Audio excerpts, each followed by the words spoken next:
Terre cachée, au-delà de l'Antarctique, la poursuite du voyage de William Morris entre les planètes interconnectées.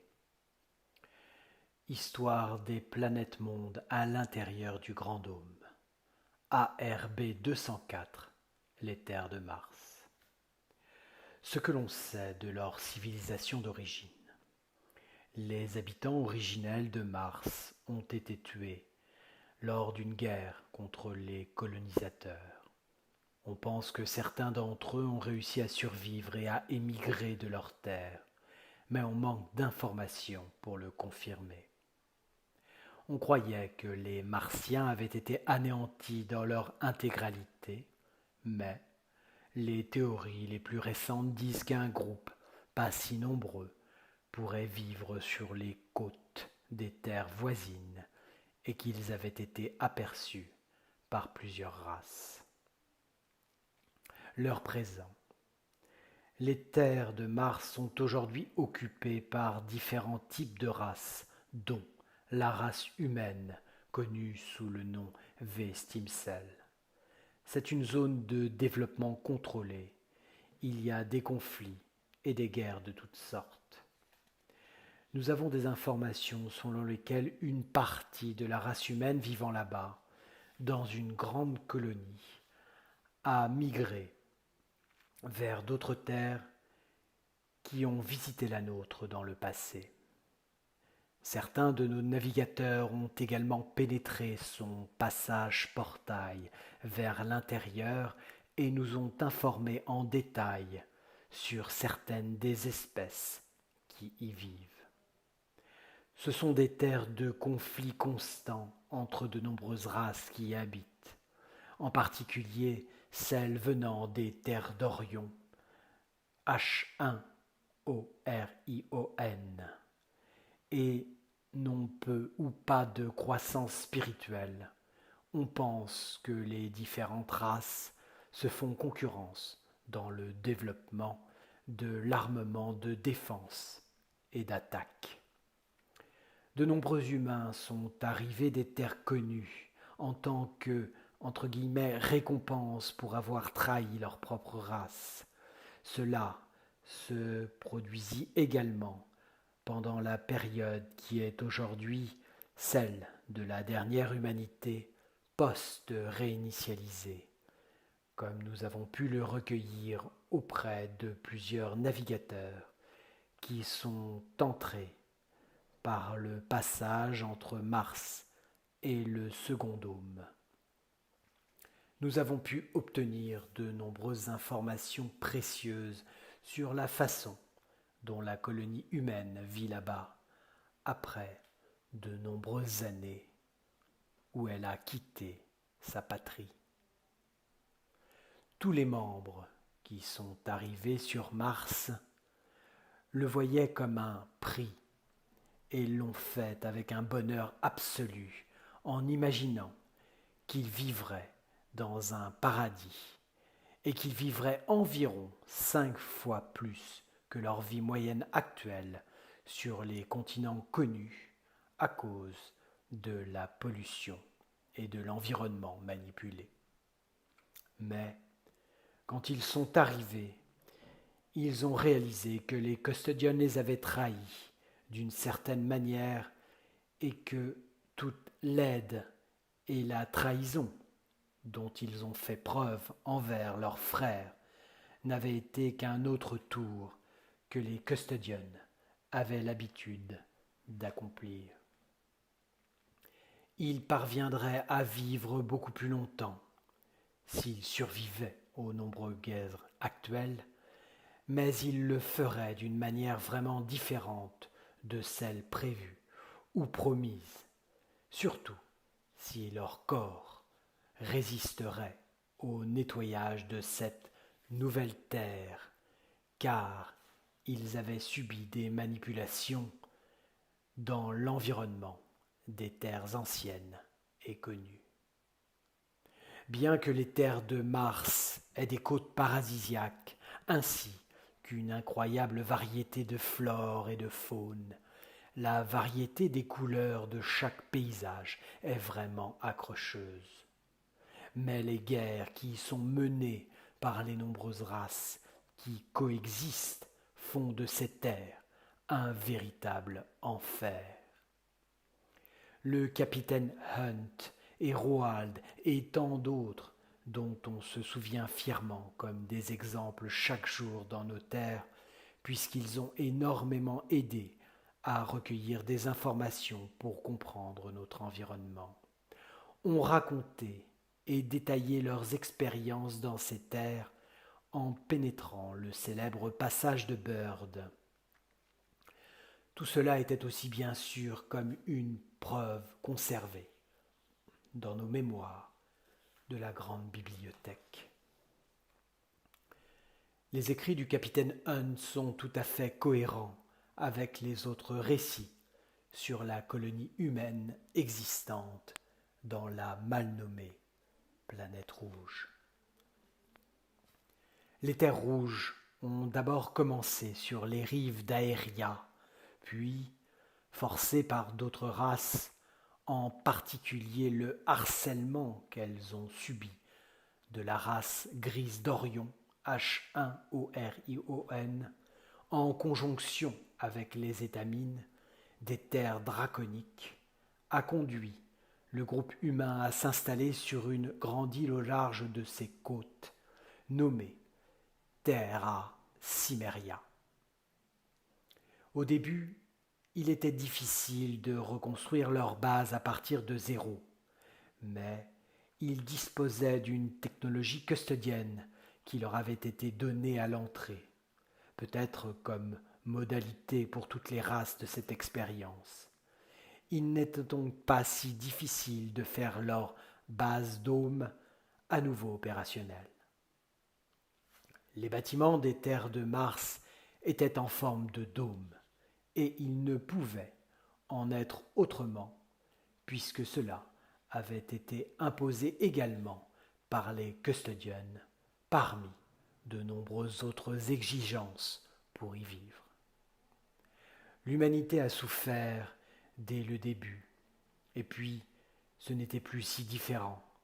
Les attaques des gris et des étamines avaient cessé en intensité, mais pas radicalement. De temps en temps, ils recevaient des attaques depuis les côtes, et ces missiles impactaient près des bases opérationnelles et avaient même touché plusieurs dômes créés par les humains, générant de nombreuses victimes.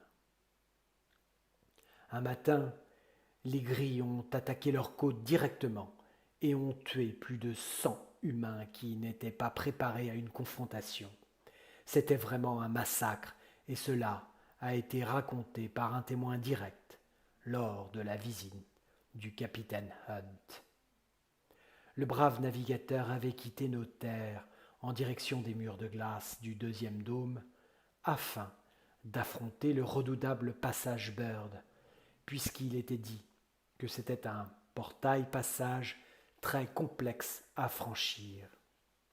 En outre, l'expérience pourrait être vraiment traumatisante. Ce n'était pas un obstacle pour Hunt et son équipage. Au total, il y avait 8 personnes qui sont parties dans un bateau en direction du portail membranaire, puis à son passage à travers l'océan de Roald dans une direction ouest-sud entre les terres d'Argos. Le passage ou portail membranaire traversant le second dôme est un site très complexe, puisque très peu d'explorateurs ancestraux ont osé le franchir, bien que les géants Anakim nous aient beaucoup aidés à le passer. La réalité est qu'il est encore instable pour nous, et nous essayons de l'éviter, non seulement à cause de sa difficulté, mais aussi à cause de la longueur du parcours. Le capitaine Hunt et ses hommes ont laissé des structures armées sur les rives d'Argos au cas où ils auraient besoin de revenir d'urgence, ainsi que pour aider les prochains visiteurs qui voulaient risquer d'entrer par le portail de Byrd.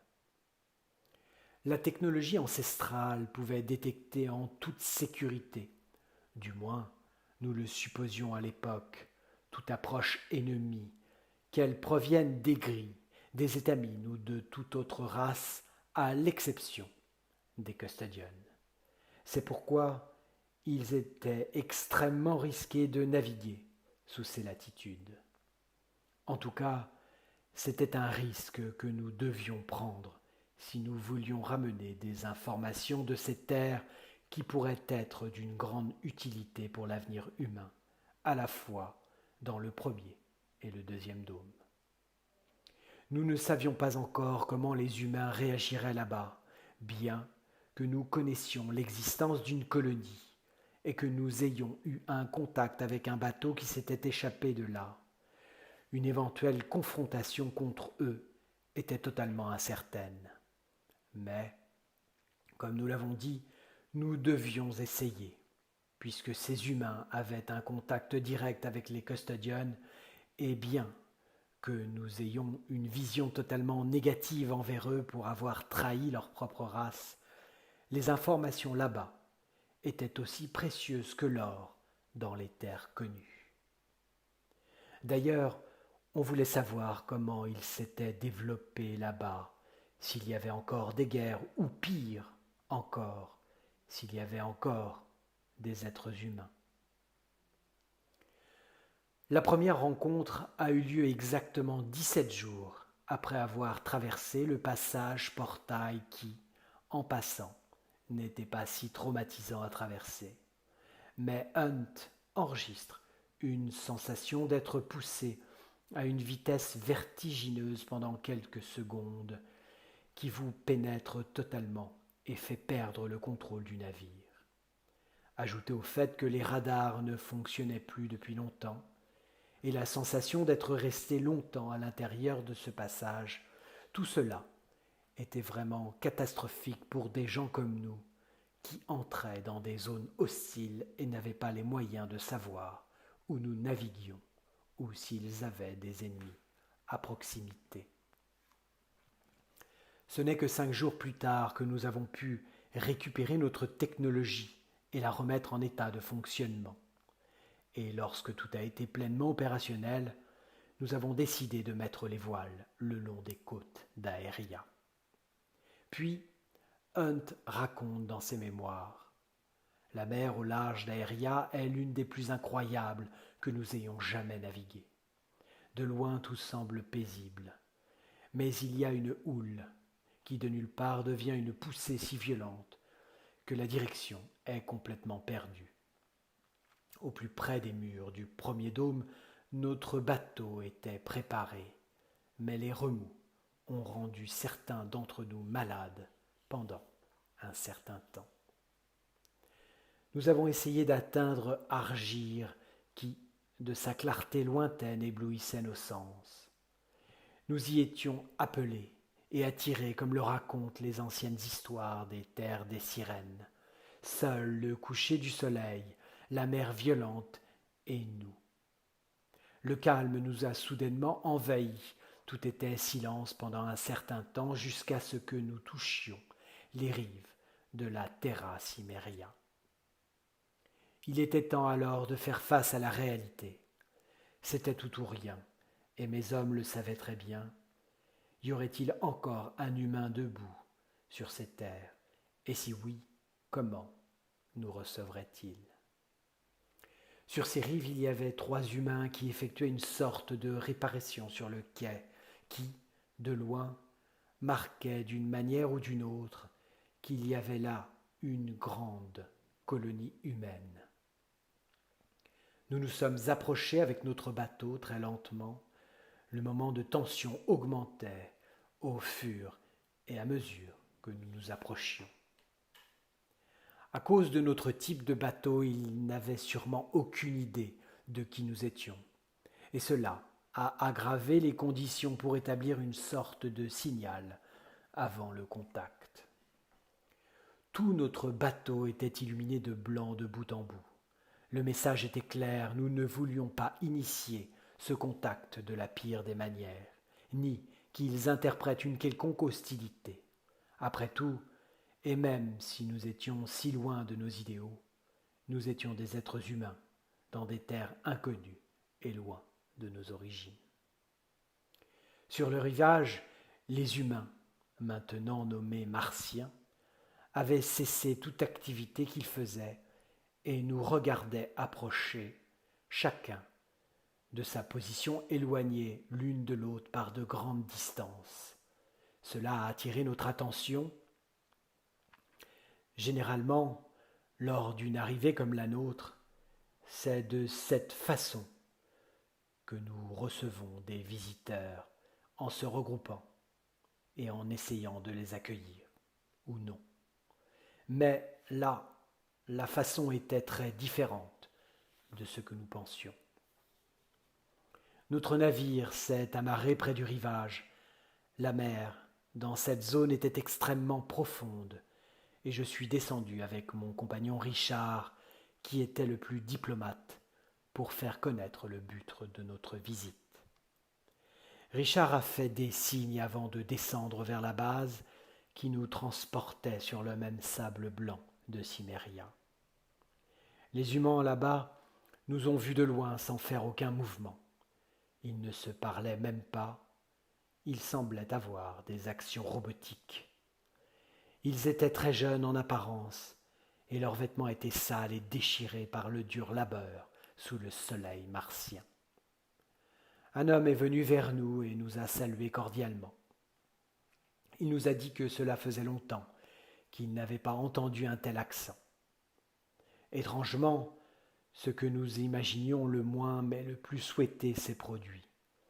C'était un accueil cordial de la colonie humaine dans ces terres à la chaleur suffocante mais qui possédaient de merveilleux paysages.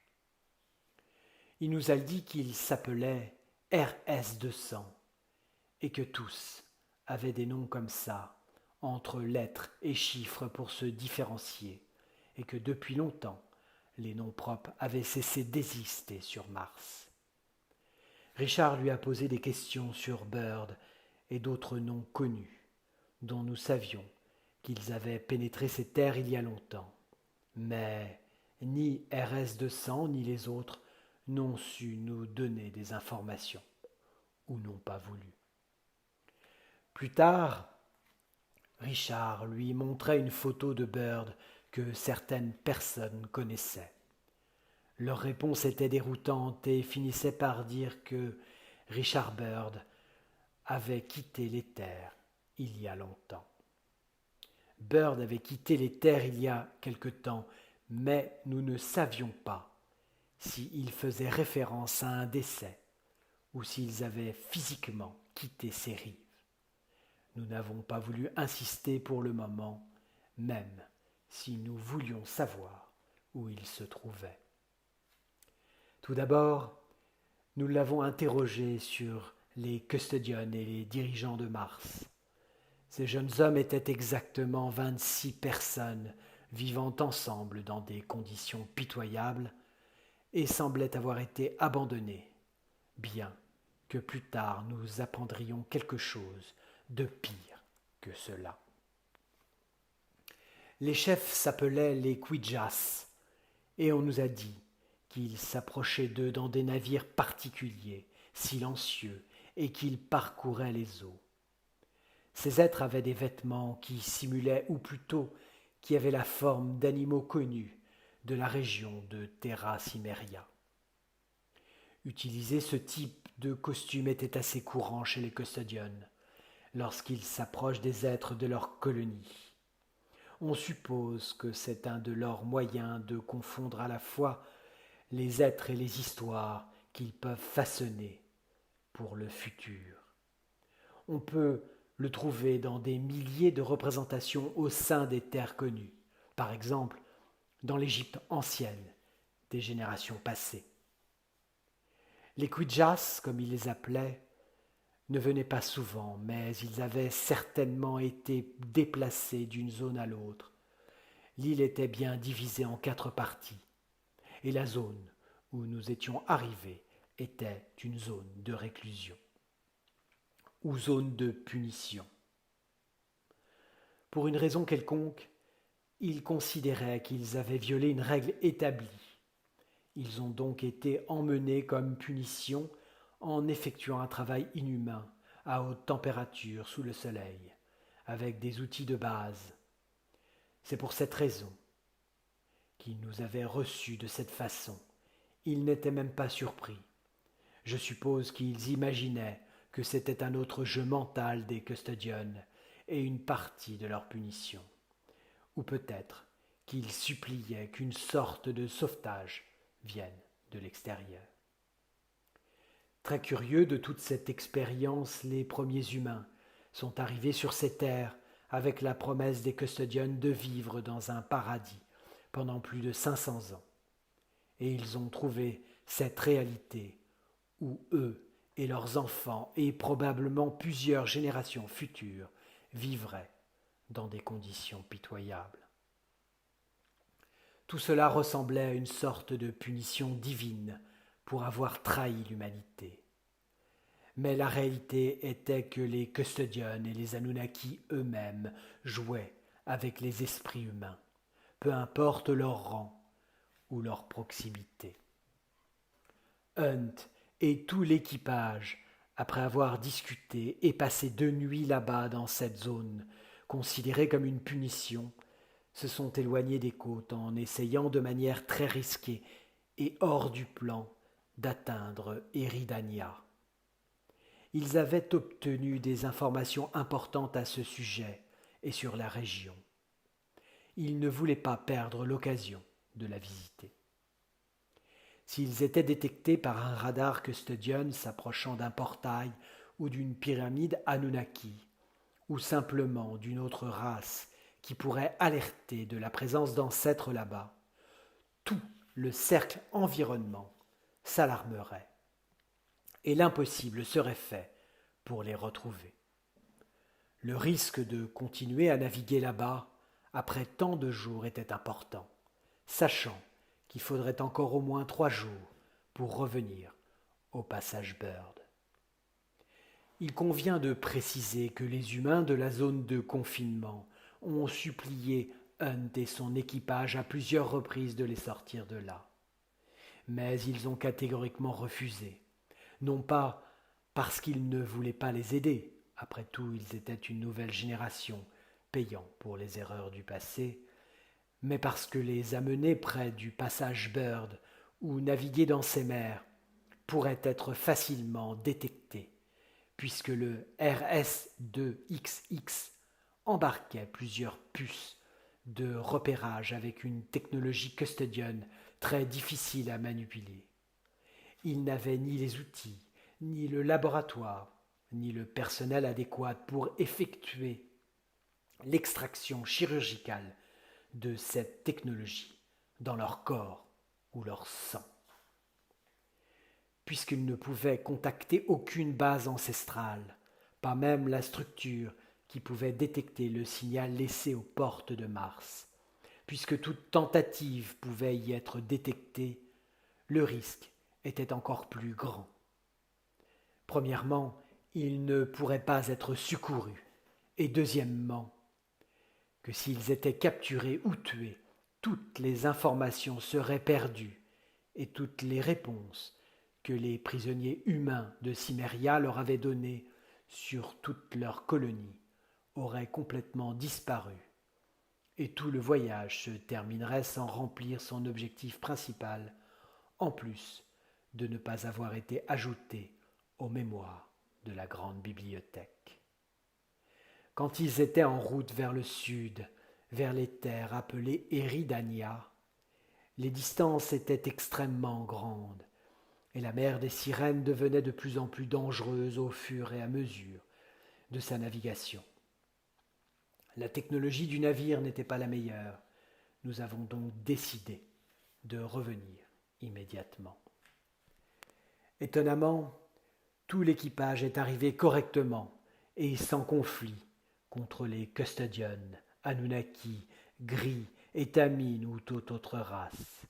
Et les informations recueillies par les humains de Mars étaient vraiment précieuses.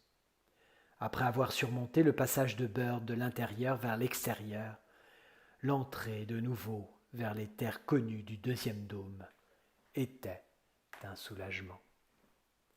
3 jours de repos, contact avec la base, transfert de dossiers et réjouissance interne pour avoir rapporté ces informations. Nous avons maintenant entrepris notre retour vers les terres ancestrales pour raconter de notre propre expérience aux milliers d'âmes impatientes qui nous attendaient, en nous laissant une sensation étrange à notre retour. Les terres de Mars avaient-elles été, ou étaient-elles en quelque sorte abandonnées par les colonisateurs ?